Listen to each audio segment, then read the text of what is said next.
Well, they took on the highest mountain in Africa, and they did it for a purpose much bigger than reaching the top.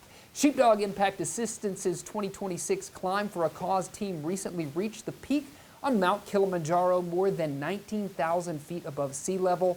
Two of the sheepdogs who made that journey join us now with more. Thank you for being here. Great to see you both. Congratulations. Good to be here. Yeah, phenomenal. So can you take us back to the moment? Do you remember the moment you reached the summit? I do. It was an awesome moment, and it was just very exhilarating. Finally to the point that we had done the 8-day route.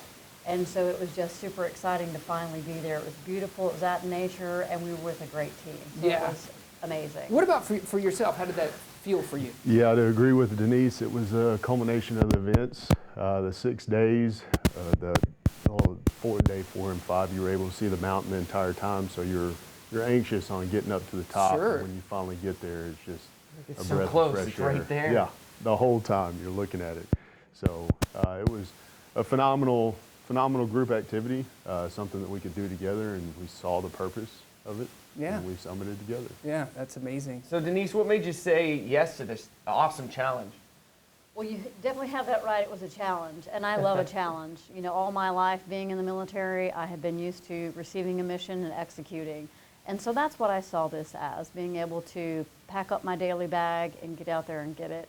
And it was just such a great team to be with. You know, you can't go wrong being with a group of sheepdogs and fellow warriors, and so there's no way I could say no. Yeah. Vance, how did Kilimanjaro compare to your previous climbs? So the first climb I've ever done was Rainier out in Washington State. Rainier was a taste of everything. I'd have to say Kilimanjaro was a little bit easier because Rainier you wore your pack the entire time. Wow, okay. So I had about 35, 40 pounds on me. Kilimanjaro, we did have porters. We had guides with us too. So it was about 10 to 12 pounds at the most on your back. So give or take, it was easier in some facets, a little bit harder in others. Okay, yeah. Yes, sir. It's always give and take, right? Yes, sir. But kudos to you. I mean, Yeah. doing multiple Thank you. huge mountains. Yeah, it's great. I climbed my stairs the other day and I know, that was had to enough. take a nap. Yeah. Hey, what was the toughest part of the challenge in the mountain? I think the toughest part for me was the summit night for sure. And, you know, by that day, we were on day 7, and it was just, I think at the end of that day, it ended up being 17 hours that we've been up and hiking. Wow. We hiked through the night, so it was dark when we started.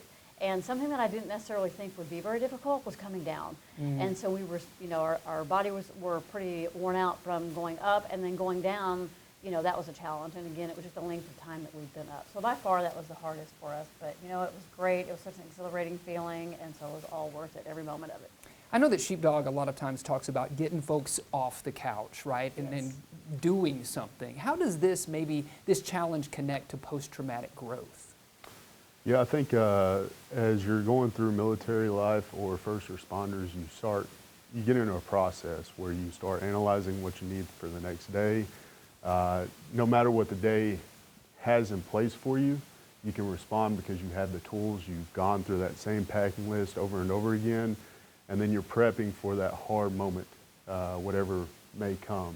And so the climb was a lot similar to that. Every time you woke up in the next morning, you were preparing yourself for that next day. Mm-hmm. So what do you hope other veterans and first responders take from this journey?